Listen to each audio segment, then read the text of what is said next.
It was a cool autumn morning in a small town nestled on the edge of the American Midwest, the kind of place where everyone knew each other and life moved at a pace that made time feel slower.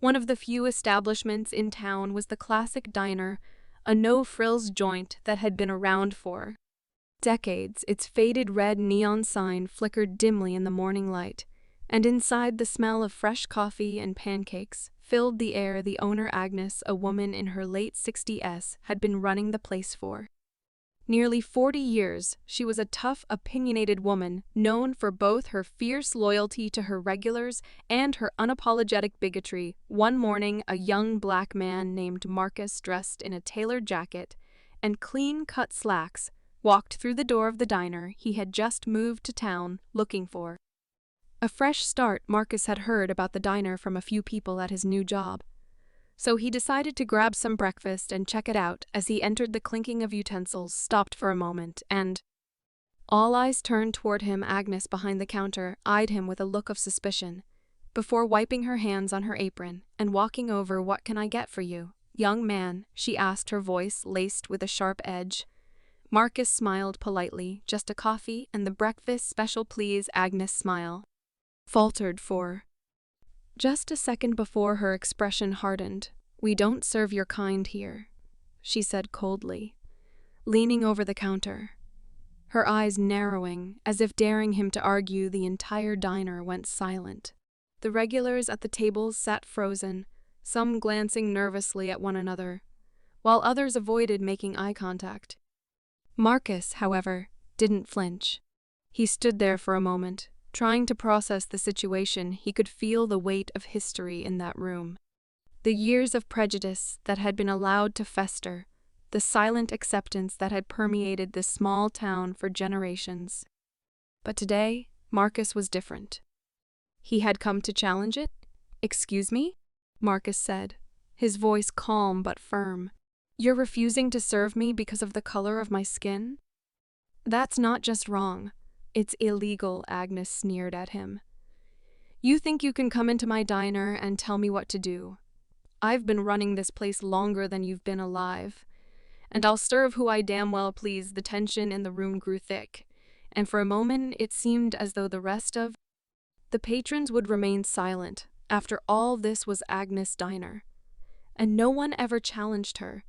But then something shifted. A man sitting in a booth near the window, a middle-aged white man who had been coming to the diner for years, stood up. His voice was shaky at first, but he spoke loud enough for everyone to hear. "I've been coming here for years.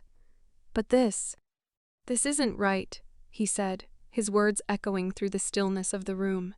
"If you're going to treat him like that, you won't see me in here again." Slowly, one by one, other patrons began to speak up.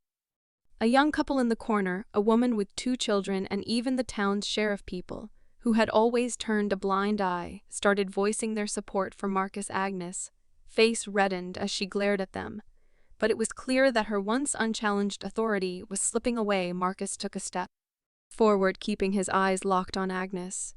"You can keep your hate and prejudice, but today I'm not going anywhere until I'm treated like a customer, just like everyone else here. And if you still choose to refuse me, that's your choice, but it will be the last one you make as the owner of this diner."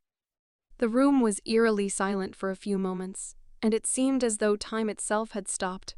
But then, one by one, the regulars stood up and began to walk out the door. Agnes watched in disbelief as her entire lunch crowd filed out, leaving only a few empty tables behind. Agnes stood behind the counter, seething. But Marcus didn't back down. He took a seat at the counter, ordering his coffee, which Agnes begrudgingly poured for him. The silence between them was thick, but it wasn't the same as before. There was something else in the air now. A feeling of change, of something irreversible happening. From that day on, the diner's atmosphere was never quite the same. Some patrons never returned, but others, new faces, began to trickle in, people who didn't share the same history of discrimination that had plagued the diner for so long. Slowly, the town began to change too. People began speaking out when they saw injustice, when they heard hate. They began to realize that standing up for what was right, no matter how uncomfortable, could start to unravel the threads of old prejudices. As for Agnes, she sold the diner a few years later, her pride and stubbornness having faded into a quiet regret. But Marcus? He became a symbol of what it meant to fight back, not just in one diner, but for an entire town. And in that moment, he understood something. Sometimes, the greatest battles are fought not with fists or loud voices, but with quiet, unwavering courage.